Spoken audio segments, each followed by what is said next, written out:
Hope everybody is well. So today I want to start by asking you 2 questions. The first one is, how often do you congratulate yourself? Doesn't have to be out loud, in your head. Think about that. And then ask, and how often do you criticize yourself? Again, in your head, out loud, doesn't matter. And I think that some of you will probably find that when you think about that, you criticize yourself more than you praise yourself. And for me, even just 6 months ago, I would have agreed that personally I criticize myself more. And so that's why I want to talk about self-belief and a fear of failure, because I have found that those 2 things have been the biggest contributions or factors for my mental health in the last 5 to 10 years, probably even before my anorexia. I was always a quiet person who doubted myself a lot. Even going back to school, the teachers would always comment that I never put my hand up in class. And although I didn't admit it at the time, and it's only been in the last 6 months or so that I've realised it, it was because I was afraid of getting things wrong. I was afraid of failing. And so it was easier to keep my hand down and to keep quiet and not have to worry about making a fool of myself by getting the answer wrong.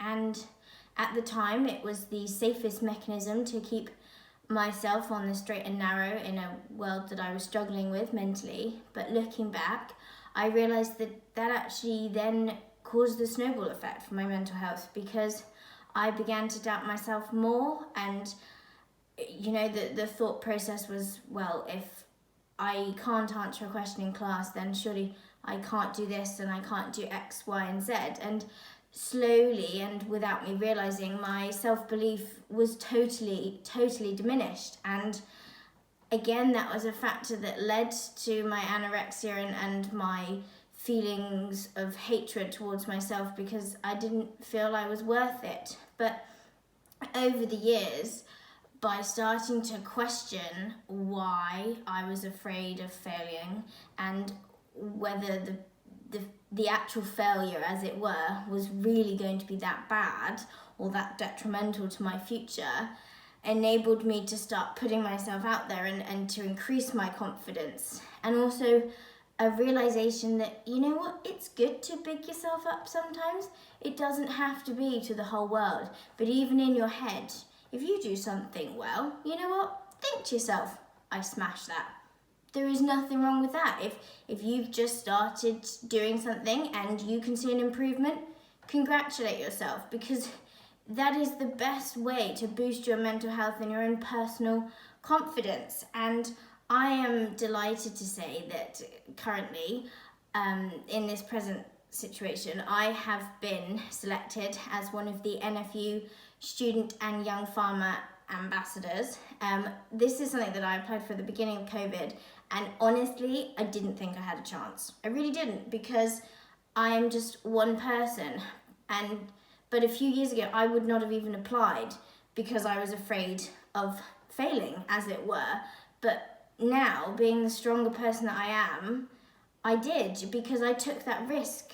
And I've realised that it is better to live a life of overcoming failures, as it were, and becoming a better person, than to live your life thinking, what if? What if I had applied for that? What if I had done this? And it's all about believing in yourself, not in an obnoxious way, but believing in yourself personally and putting yourself out there in those small little triumphs and appreciating those small triumphs.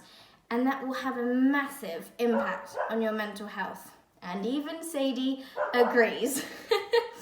So I would really urge you guys that if there is something that you're unsure about or that you're contemplating doing, put yourself out there, because it is better to try something, fail and learn from it, than to cocoon yourself in a bubble that protects yourself, or you think you're protecting yourself, when actually in the long run it's gonna cause you so much more trouble.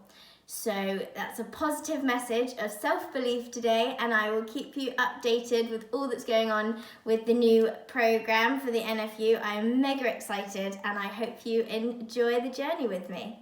Thanks very much, and I'll see you soon.